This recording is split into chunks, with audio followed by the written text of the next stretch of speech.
Subscribe कीजिए हमारे YouTube channel AR3 coaching classes को और बेल आइकॉन को प्रेस करो ताकि लेटेस्ट वीडियो की नोटिफिकेशन सबसे पहले पा सकें। हेलो स्टूडेंट, मैं राजकुमार आपका AR3 कोचिंग क्लास में एक बार फिर से स्वागत करता हूं। और आज के इस वीडियो लेक्चर में मैं लेकर आया हूं क्लास 12 की केमिस्ट्री, जिसमें हम चैप्टर दूसरा पढ़ रहे थे और चैप्टर दूसरे में थे इलेक्ट्रोकेमिस्ट्री। इलेक्ट्रोकेमिस्ट्री में हमने मॉलर चालकता तथा तुल्यांकी चालकता ये वाला टॉपिक पढ़ा था। अब नेक्स्ट है ये लेक्चर आपका 4 होगा, जिसमें हम पढ़ेंगे विद्युत अपघट्य की चालकता को प्रभावित करने वाले कारक। तो जो विद्युत अपघट्य है उसकी चालकता को प्रभावित करने वाले कारक कौन कौन से हैं और उस पर क्या क्या प्रभाव डालते हैं। यानी अंतर आयनिक आकर्षण बढ़ता है तो क्या होता है, विलायक की ध्रुवीयता पर क्या प्रभाव डालती है और माध्यम की श्यानता। पहले बात समझ लें विद्युत अपघट्य की चालकता के लिए। जैसे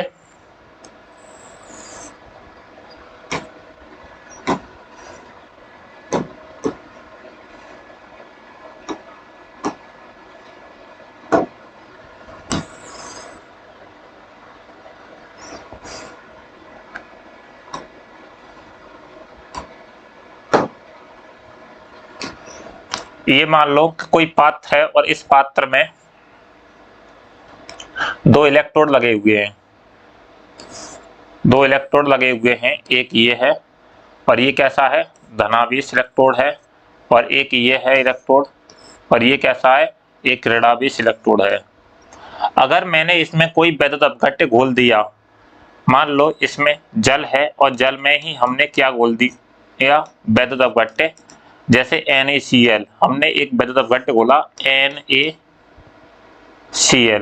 क्या घोला, NaCl। जब NaCl जल में घुलेगा तो दो तरह के आयन बनाएगा, एक तो Na धनायन और एक बनाएगा Cl ऋणायन। इसी तरह से ये बहुत सारे Na धनायन और Cl ऋणायनों में टूट जाएगा। किसमें, Na धनायन तथा Cl ऋणायनों में टूट जाएगा। अब देखो, जो Na धनावेश है वो किधर की ओर गमन करेंगे, ये जो आयंस हैं वो इधर की ओर गमन करेंगे, जबकि Cl आयंस हैं यानी जो धनावेश है स्वाभाविक है वो ऋणावेश की ओर अट्रैक्टिव होगा, और जबकि ऋणावेश है Cl आयंस वो किधर की ओर गमन करेंगे, वो इधर की ओर गमन करेंगे, जो धनावेश इलेक्ट्रोड की ओर गमन करेंगे। तो इन आवेशों को, ठीक है, अब ये जो NaCl है वो किस में टूटा है, तो मुक्त आयनों में टूटा है। ठीक है, मुक्त आयनों में, यानी मुक्त आयन है Na धनायन और Cl ऋणायन। तो मुक्त आयनों के प्रभाव को ही हम क्या कहते थे, ठीक है, चालकता। तो इसीलिए हम कह रहे हैं विद्युत अपघट्य की चालकता। अब इस विद्युत अपघट्य की चालकता यानी इन मुक्त आयनों को प्रभावित कौन करेगा, या प्रभावित मतलब इफेक्टेड कौन करेगा, इनके प्रभाव की दर को, वो प्लस आवेश या हम बोले कि धनावेश इलेक्ट्रोड की ओर जा रहे हैं या ऋणावेश इलेक्ट्रोड की ओर जा रहे हैं, उसे यानी चालकता को कौन प्रभावित करेगा, यानी चालकता को प्रभावित करने वाले कौन कौन से ऐसे कारक हैं। तो उनमें से हमारा पहला कारक है अंतर आयनिक आकर्षण। अंतर आयनिक आकर्षण। अच्छा, ये अंतर आयनिक आकर्षण क्या होता है, तो देखिए जिस तरह से ये दो आयन हैं Na धनायन और Cl ऋणायन है, Na धनायन और Cl ऋणायन है, तो Na धनायन और Cl ऋणायनों के मध्य में, ठीक है, क्या होगा, एक अंतर आयनिक आकर्षण बल काम करेगा। देखो मैं यहां से मिटा के दोबारा से लिख रहा हूं, समझना है ऐसे करके। ये तो इलेक्ट्रोड है ये, ठीक है, तो यहाँ पर इलेक्ट्रोड है, ये ऋणावेशित इलेक्ट्रोड है, ये धनावेशित है। यहाँ पर मान लो कि Na टूटा धनायन और Cl ऋणायन में, ऐसे ही ये Na टूटा धनायन और Cl ऋणायन में NaCl। तो अब देखो इन दोनों आयनों के मध्य, प्लस और ऋणावेश है, इन दोनों के मध्य जो आकर्षण है उसे हम बोलेंगे अंतर आयनिक आकर्षण। ऐसे ही इन दोनों आयनों के मध्य जो आकर्षण है उसे क्या कहेंगे, अंतर आयनिक आकर्षण बल। अंतर आयनिक आकर्षण। तो अंतर आयनिक आकर्षण या अंतर आयनिक आकर्षण अधिक होगा तो ये जो Na धनायन है, ठीक है, Na धनायन जो ऋणावेश की ओर जा रहा है, ठीक है, क्योंकि दो चीज इसको खींच रही हैं, एक तो Cl ऋणायन भी खींच रहे हैं और एक क्या खींच रहे हैं, जो इलेक्ट्रोड ऋणावेश है वो खींच रहा है अपनी ओर। तो दो चीजें खींच रही हैं, यानी ये Cl से भी प्रेम कर रहा है और इलेक्ट्रोड से भी प्रेम कर रहा है। अब इसका प्रेम दो जगह बट रहा है तो कुछ ना कुछ तो कमी होगी, है ना। इसी तरह से यहाँ पर इस Na धनायन की बात करें तो इस पर भी यही प्रभाव पड़ रहा है, वो ऋणावेश की ओर जा रहा है, इधर ये Cl भी अंतर आयनिक आकर्षण बल लगा रहा है। लेकिन Cl इसी तरह से जो Cl है, Cl कैसा है, ऋणावेशित, तो Cl किधर की ओर जाएगा, धनावेशित इलेक्ट्रोड की ओर, और उधर साथ ही साथ में वो Na धनायन के मध्य भी आकर्षण है। अगर किसी भी कंपाउंड में अंतर आयनिक आकर्षण या अणु में अंतर आयनिक आकर्षण अधिक होगा तो उसके आयनों का प्रभाव इलेक्ट्रोडों की ओर कम होगा। इलेक्ट्रोडों की ओर कम होगा तो हम कहेंगे उसकी चालकता घटेगी, क्योंकि चालकता का है सहायता से प्रभाव, ठीक है, इलेक्ट्रॉनों का सहायता से, सॉरी इलेक्ट्रॉनों का नहीं, आयनों का विपरीत इलेक्ट्रोडों की और सहायता से प्रभाव क्या कहलाता था, चालकता कहलाती थी। तो चालकता तो प्रभाव पड़ेगा या नहीं पड़ेगा, देखो यदि विलेय के अणुओं के मध्य अंतर आयनिक आकर्षण अधिक है तो चालकता कम होगी, क्योंकि आवेशों का प्रवाह कम होगा इलेक्ट्रोडों की ओर। अगर आवेशों का प्रवाह इलेक्ट्रोडों की ओर कम होगा तो सीधी सीधी बात है कि वैद्युत अपघट्य की चालकता कम होगी, यानी घट जाएगी। अगर अधिक होगा तो क्या होगा, अधिक कहां पर होगा, जब अंतर आयनिक आकर्षण बल कम होगा। दूसरा पॉइंट ये कहता है कि विलायक की ध्रुवीयता, विलायक की ध्रुवीयता। अब विलायक की ध्रुवीयता से तात्पर्य है कि विलायक हमारा इसमें एक माध्यम होता है या माध्यम की ध्रुवीयता, तो विलायक है जल, क्योंकि हम जल में ही किसी विद्युत अपघट्य को घोलते हैं, जैसे NaCl वगैरह को। तो जल कैसा है, तो जल एक ध्रुवीय विलायक है। कैसा है, जल एक ध्रुवीय विलायक है, क्योंकि देखो यहाँ पर जल की संरचना बनाएंगे तो जल की संरचना में H2 होते हैं और O, H2O ही तो होता है, यहाँ पर सिंगल बॉन्ड और ये सिंगल बॉन्ड। लेकिन जो ऑक्सीजन है वो अधिक विद्युतऋणीय है, तो वो इलेक्ट्रॉन के जोड़े को अपनी ओर खींच लेगा आंशिक रूप से। ऐसे ही इधर भी इलेक्ट्रॉन के जोड़े को अपनी ओर खींच लेगा, तो इस पर क्या आएगा, डेल्टा नेगेटिव चार्ज, और इस पर डेल्टा धनावेश। तो ये कैसा कंपाउंड बना रहा है, ध्रुवीय कंपाउंड बना रहा है। जल क्या है, ध्रुवीय है। तो आपने एक नियम पढ़ा होगा कि ध्रुवीय विलायकों में विलायक के ध्रुवीय होने पर आयनन तथा चालकता दोनों में वृद्धि होती है, क्योंकि मुक्त आयनों की संख्या में वृद्धि होगी। स्पष्ट है, अगर कोई विलायक है वो ध्रुवीय है तो उसमें क्या है, मुक्त आयन बनेंगे। जैसे इस तरह से NaCl अगर हम जल में घोलेंगे तो ज्यादा से ज्यादा क्या है, ध्रुवीयता बढ़ेगी, क्योंकि वो टूटेगा Na धनायन और Cl ऋणायन में, ठीक है। और जल ऑलरेडी से ध्रुवीय है, तो ध्रुवीय विलायक विलेय ध्रुवीय विलायकों में अधिक विलेयशील होते हैं या घुलनशील होते हैं या आयनित हो जाते हैं, जिससे क्या होता है कि आयनन की मात्रा बढ़ जाती है, और आयनन की मात्रा बढ़ती है, ठीक है, या हम बोले मुक्त आयनों की संख्या में वृद्धि होती है तो आयनन की मात्रा बढ़ती है, और आयनन की मात्रा बढ़ती है तो स्पष्ट है कि चालकता में वृद्धि होती है। तो यहाँ कहा गया है कि विलायक के अधिक ध्रुवीय होने पर आयनन तथा चालकता दोनों में वृद्धि होती है। क्या कह दिया, दोनों में वृद्धि होती है, क्योंकि मुक्त आयनों की संख्या में वृद्धि होती है। अगर विलायक ध्रुवीय है तो उसके मुक्त आयनों में वृद्धि होगी। नेक्स्ट दिया है माध्यम की श्यानता।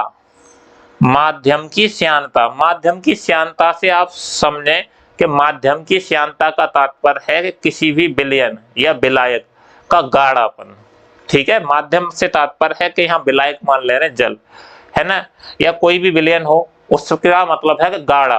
गाढ़ा अगर विलयन है तो उसको मतलब समझ लीजिए कि श्यानता। वैसे फिजिक्स में इसे दूसरे तरीका से भी समझाते हैं कि कोई भी द्रव होता है तो वो परतों के रूप में बहता है, ठीक है ना, तो परतों के रूप में बहता है। वो फिजिक्स की बात अलग है, लेकिन यहाँ केमिस्ट्री में ऐसे समझ लीजिए कि क्योंकि आपको पहचानना है। मान लीजिए कि कोई दो पात्र हैं आपके, यहाँ समझिए, एक पात्र ये है और एक पात्र ये है, और इसमें कोई भी हमारा माध्यम मान लो कि जैसे जल है या कुछ भी, माध्यम A है, माध्यम A, और इसमें माध्यम क्या है, B, और माध्यम A की श्यानता अधिक है, यानी माध्यम A अधिक गाढ़ा विलयन है। माध्यम A क्या है, अधिक गाढ़ा विलयन है। तो A की माध्यम अधिक है। मान लो कि मैंने इसमें शहद ले लिया। कौन सा ले लिया? शहद। अब आप जानते ही होंगे कि शहद गाढ़ा होता है तो उसकी श्यानता अधिक होती है, शहद की श्यानता अधिक होती है। और इसमें ले लिया मैंने जल। इसमें क्या ले लिया? जल। एक में शहद ले लिया, एक में जल। अब मैं NaCl को घोलूंगा। वो मेरे पास एक वैद्युत अपघट्ट है NaCl। अगर मैं इसमें NaCl को घोलूंगा तो ये Na धनायनशील आयनों में टूटेगा। ऐसे ही मैं इसमें भी NaCl को घोलूंगा। अब मैं यहाँ पर 2 इलेक्ट्रोड लगा दे रहा हूँ, एक तो इधर और एक लगा रखा है मैंने इधर इलेक्ट्रोड। ठीक है, एक इलेक्ट्रोड इधर लगा रखा है, ऐसे इधर इलेक्ट्रोड लगा रखा है। इधर कैसा है? ऋणावेशित, और इधर कैसा है? धनावेशित। धनावेशित। 2 इलेक्ट्रोड लगे हुए हैं इधर। अब बताओ आयन किस में अधिक तेजी से इलेक्ट्रोडों की ओर भागेंगे? जल में या फिर शहद में? जल में भागेंगे या शहद में? तो आप भी स्पष्ट जानते हो कि जल कैसा होता है? तनु होता है, पतला होता है, जबकि ये कैसा होता है? गाढ़ा, है ना? गाढ़ा होता है तो जल में आयंस NaCl के आयंस मतलब तेजी से इलेक्ट्रोडों की ओर भागेंगे, जबकि शहद में गाढ़ा होने के कारण या श्यानता होने के कारण वो कम तेजी से भागेंगे, और कम तेजी से भागेंगे तो आयनन की मात्रा कम होगी।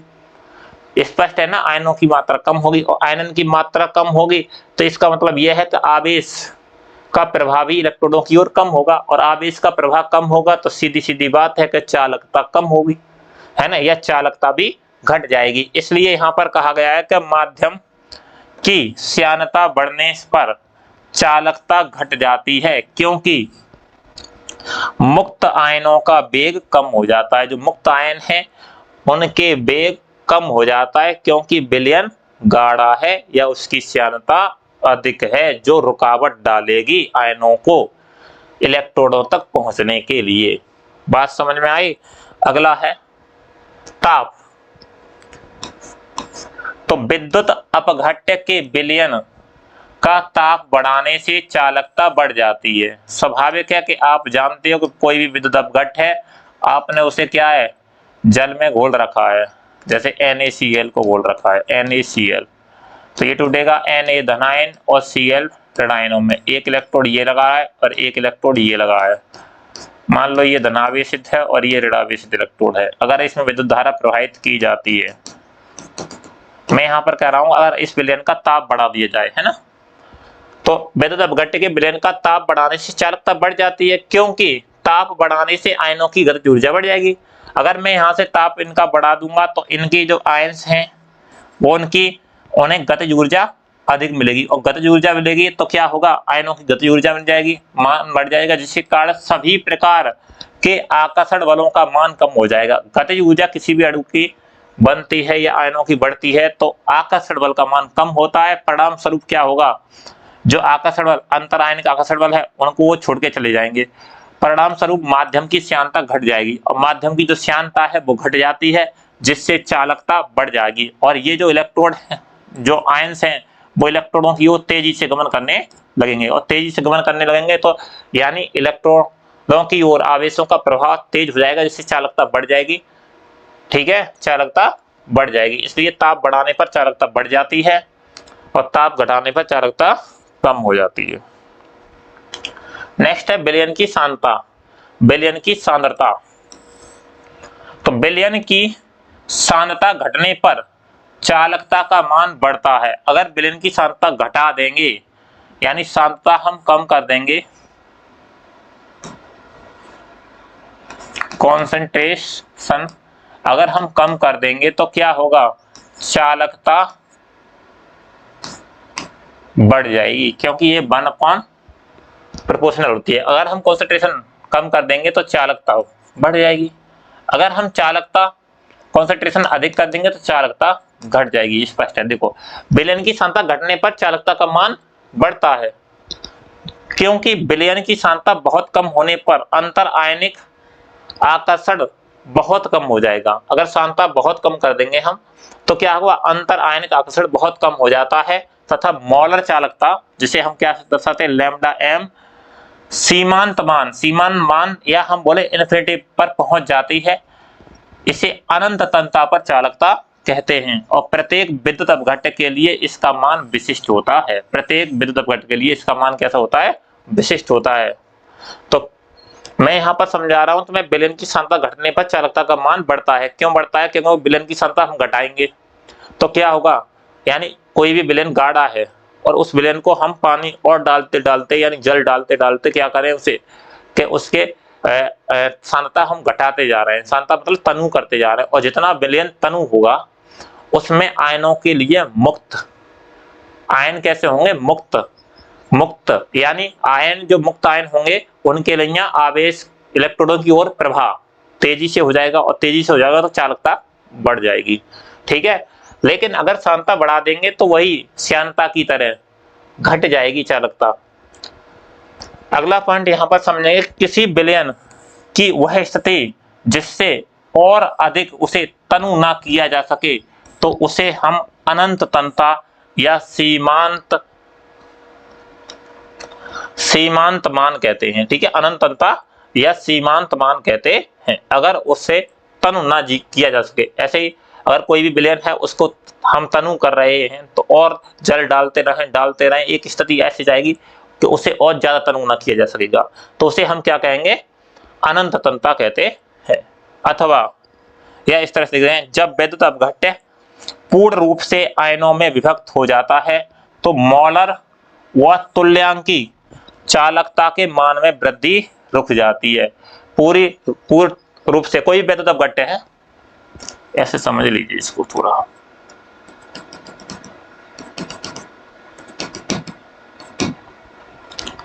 अब मैंने इसमें कोई विद्युत अपघट्य डाला NaCl, और इस NaCl में मैं H2O यानी जल की मात्रा बढ़ाता रहा, जो विद्युत अपघट्य में जल डालता रहा। अब जो NaCl है जब तक पूरी तरह से वियोजित नहीं हो जाएगा, है ना, पूरी तरह से आयनों में विभक्त नहीं हो जाता है ना, तब तक मैं इसमें जल डालता रहा। तो देखो क्या कह रहे हैं वो, कि जब विद्युत अपघट्य के पूर्ण रूप से आयनों, यानी पूर्ण रूप से मतलब 100% रूप से आयनों में विभक्त हो जाता है तो मोलर व तुल्यांकी चालकता के मान में वृद्धि रुक जाती है। फिर मोलर चालकता तथा तुल्यांकी चालकता के मान में वृद्धि रुक जाती है। इस तन्यता को विलयन की अनंत तन्यता कहते हैं। ठीक है, फिर क्या होगा कि अनंत तन्यता कहेंगे, अर्थात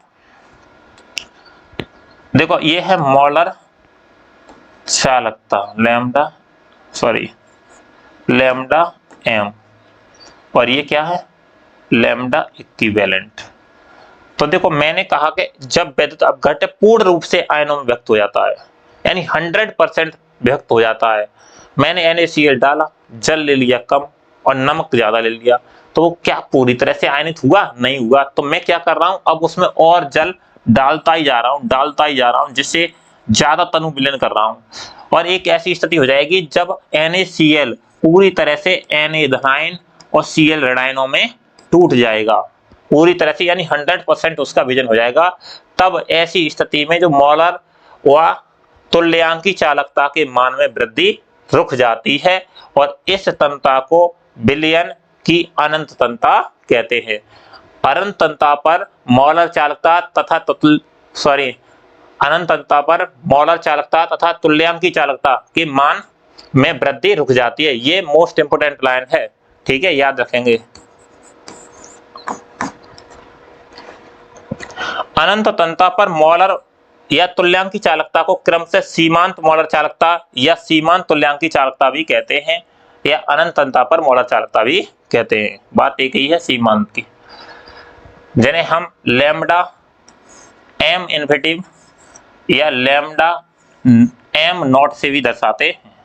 अगर तुल्यांकी चालकता की बात करें तो उसे लैम्डा इन्फिनिटिव इक्विवेलेंट या लैम्डा नॉट इक्विवेलेंट से दर्शाते हैं।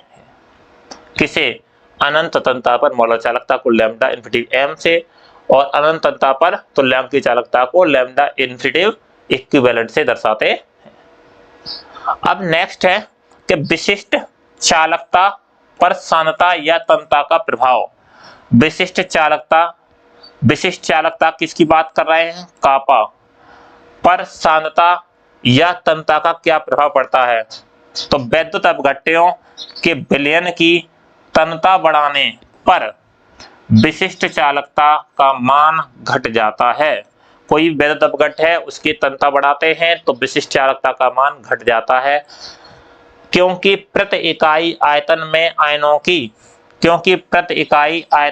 आयनों की संख्या या मात्रा घट जाती है, जिसके कारण विशिष्ट चालकता घट जाती है। देखो इसको समझिए।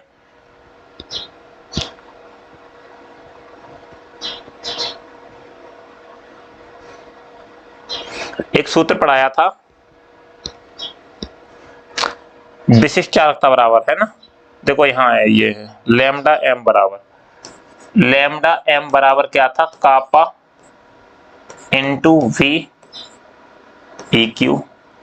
अगर हम तुल्यांकी चालक बी एम होगा, बी एम मतलब क्या है, आयतन। अगर मैं इसे सूत्र के लिए कापा बराबर लिखूं तो कापा बराबर क्या हो जाएगा, lambda M upon V M. इससे तात्पर्य यह है, देखो यहाँ पर जो बात की गई है विद्युत अपघट्य के विलयन की तन्यता बढ़ाने पर, तन्यता बढ़ाएंगे, स्वाभाविक है। ये रहा तुम्हारा कोई पात्र, और इस पात्र में हमने क्या ले रखा है कि कोई वैद्युत अपघट्य ले रखा है NaCl, इसमें वैद्युत अपघट्य है। अब मैं ऊपर से क्या कर रहा हूं, तन्यता बढ़ा रहा हूं। तन्यता मतलब उसे जल डाल रहा हूं H2O। तो NaCl ले रखा है और मैंने जल डाल रहा हूं, ठीक है, और उसकी तन्यता बढ़ाई जा रहा हूं, यानी जल डालता ही जा रहा हूं। तो क्या होगा, क्या विशिष्ट चालकता के मान में परिवर्तन होगा, बढ़ेगी या घटेगी? तो मैंने तो बताया चालकता तो बढ़ती है लेकिन विशिष्ट चालकता घटती है। ऐसा क्यों? क्योंकि विशिष्ट चालकता क्या थी, एकांक आयतन में जो आयनों की संख्या है ना, एकांक आयतन, ये रहा तुम्हारा एकांक आयतन, और इस आयतन में आयनों की संख्या होगी वो कम हो जाएगी। क्यों कम हो जाएगी, कारण सुनिए। क्योंकि यहाँ पर आयतन बढ़ेगा, देखो साफ कह रहा है कि आयतन बढ़ रहा है Bm, तो Bm मतलब जैसे जैसे जल बढ़ा रहा हूं तो जल की मात्रा बढ़ती जा रही है, यानी आयतन उस पात्र में ज्यादा घेरा जा रहा है। लेकिन एकांक क्षेत्र में जबकि NaCl के जो पार्टिकल होंगे, Na धनायन और Cl ऋणायन यानी आयंस होंगे, वो तो उतने ही है, लिमिटेड है जितने मैंने उसमें डाले, लेकिन हम उसमें जल डाले जा रहे हैं जिससे आयतन बढ़ रहा है। और आयतन बढ़ रहा है तो एकांक क्षेत्र में या एकांक आयतन में क्या है, आयनों की संख्या कम हो रही है। तो क्या होगा, आयनों की संख्या कम होगी तो स्पष्ट है कि विशिष्ट चालकता भी कम होगी। क्योंकि विशिष्ट चालकता, देखो विशिष्ट चालकता क्या होती है, तो कापा का मान कब अधिक होगा, जब Bm यानी आयतन कम होगा। आयतन यानी जल की मात्रा कम रखेंगे तो कापा की वैल्यू अधिक रहेगी, ठीक है। लेकिन कापा का मान अगर हम कम करेंगे, कम कब होगा, जब आयतन बढ़ा देंगे। तो इस पात्र में मैं जल बढ़ा करके आयतन बढ़ा रहा हूं विलयन का, और विलयन का जब मैं आयतन बढ़ा रहा हूं तो एकांक क्षेत्र में आयनों की संख्या कम हो रही है, जिससे विशिष्ट चालकता का मान घट रहा है। इसीलिए कह रहा है कि वैद्युत अपघट्य के विलयन को तन्यता बढ़ाने पर विशिष्ट चालकता का मान घट जाता है, क्योंकि प्रति इकाई आयतन में आयनों की संख्या या मात्रा घट जाती है, जिसके कारण विशिष्ट चालकता घट जाती है। तो स्पष्ट है। नेक्स्ट है तुल्यांकी चालकता और मौलिक चालकता में तन्यता के साथ परिवर्तन। किसके साथ, तन्यता के साथ परिवर्तन, ये इंपॉर्टेंट है, याद रखेंगे। तो विद्युत अपघट्य के विलयन की तन्यता बढ़ाने पर मौलिक चालकता यानी लैम्डा एम व तुल्यांकी चालकता लैम्डा इक्विवेलेंट का मान बढ़ जाता है।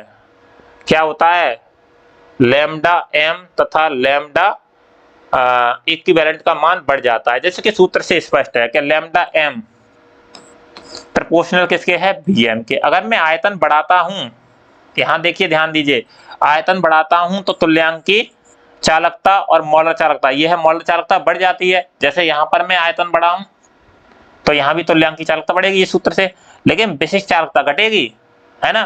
तो वो कह रहा है विद्युत अपघट्य के विलयन की तन्यता बढ़ाने पर मोलर चालकता एवं तुल्यांकी चालकता का मान बढ़ जाता है। तुल्यांकी चालकता का मान बढ़ जाता है। और कोई भी विद्युत अपघट्य है उसमें हम जल की मात्रा बढ़ाते जा रहे हैं तो स्पष्ट है कि क्या होगा कि आयतन बढ़ेगा, और आयतन बढ़ेगा तो स्पष्ट है इस सूत्र से कि लैम्डा एम की वैल्यू भी बढ़ेगी। ऐसे ही अगर बी इक्विवेलेंट बढ़ेगा तो क्या है कि लैम्डा इक्विवेलेंट का मान बढ़ेगा। तन्यता के बढ़ाने से 1 ग्राम मोल या 1 ग्राम तुल्यांक विद्युत अपघट्य वाले विलयन की विशिष्ट चालकता व विलयनों के आयतनों के गुणनफल का परिणामी मान भी बढ़ जाता है। इनका मान भी परिणामी मान बढ़ जाएगा, इसलिए बढ़ेगा, जो मोलर चालकता व तुल्यांकी चालकता को बढ़ा देता है। क्या करता है? जो मोलर चालकता व तुल्यांकी चालकता को बढ़ा देता है। तन्यता बढ़ाने से विलयन में आयनों की संख्या लगातार तब तक बढ़ती रहती है जब तक विद्युत अपघट्य पूर्ण रूप से आयनित ना हो जाए। अगर पूर्ण रूप से आयनित हो गया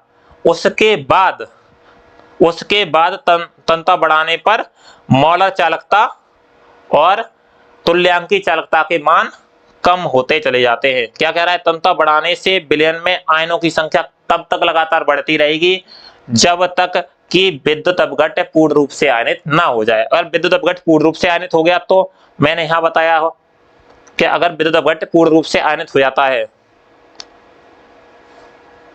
कहां बताया था, पूर्ण रूप से आयनों व्यक्त हो जाता है तो मोलर व तुल्यांकी चालकता के मान में वृद्धि रुक जाती है। बताई थी, अगर जब तक पूर्ण रूप से आयनित नहीं होता है तब तक तो मोलर चालकता और तुल्यांकी चालकता बढ़ती है, लेकिन पूर्ण रूप से यानी 100% वियोजित हो गया और उसके बाद भी तन्यता तुम बढ़ा रहे हो तो क्या होगा कि तुल्यांकी चालकता और मोलर चालकता का मान कम होने लगेगा। ये याद रखना।